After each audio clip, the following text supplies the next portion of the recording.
જામનગરમાં રહેતા જયરાજસિંહ રાજેન્દ્રસિંહ ગોહિલ હવાઈ ચોક વિસ્તારમાં આવેલી બેંક ઓફ બરોડામાં બચત ખાતું ધરાવે છે। તેણે 3 એપ્રિલે બેંક ઓફ બરોડાની લાલ બંગલા બ્રાન્ચ ખાતે સીડીએમ મશીનમાં 500 રૂપિયાના દરની કુલ 85 નોટ જમા કરાવી હતી, પરંતુ આજની તારીખે આ નાણાં તેમના ખાતામાં જમા થયા નથી। જામનગરમાં છેલ્લા 10 વર્ષથી રિયલ એસ્ટેટમાં પ્રખ્યાત નામ ભવ્ય બિલ્ડકોન લાવી રહ્યા છે જામનગરમાં ખૂબ ઝડપથી વધી રહેલા વિસ્તાર એટલે લાલવાડી, જેમાં લાવી રહ્યા છે માત્ર 1 મિનિટના અંતરે તમારા માટે એક પરફેક્ટ લોકેશન પર 3 અને 4 BHK લક્ઝુરિયસ પ્રીમિયમ ફ્લેટ અને કોમર્શિયલ શોપ્સ એટલે ઓર્ચિડ ગ્રાન્ડ, એ પણ 80% લોનની સુવિધા સાથે। तो चलो बात करिए ऑर्चिड ग्रांड ना विशेषताओं અને સુવિધાઓની।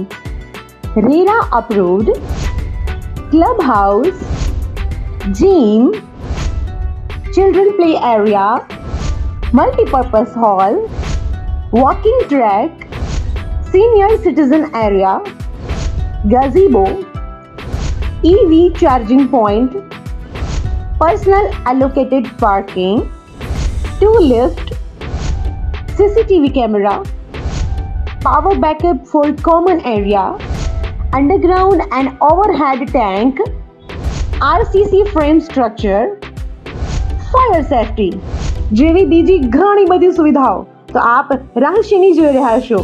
અત્યારે જ સ્ક્રીન પર આપેલા નંબર પર કોલ કરો કે પછી સાઇટ મુલાકાત લો। અમારું એડ્રેસ છે Orchid Grand near income tax office beside Trimandir, Lalwadi main road, Jamnagar. આ બાબતે તેમણે હવાઈ ચોકમાં અને લાલ બંગલા ખાતે બેંક સત્તાવાળાઓને જાણ કરી છે। સ્થાનિક લેવલે અરજી આપી છે, કસ્ટમર કેરમાં પણ ઓનલાઈન અરજી આપી છે। આમ છતાં કોઈપણ જવાબદારો દ્વારા આ બેંક ખાતેદારને યોગ્ય જવાબ આપવામાં આવતો નથી। આ અંગે અરજદાર દ્વારા ઘણા ધક્કા ખાવામાં આવી રહ્યા છે।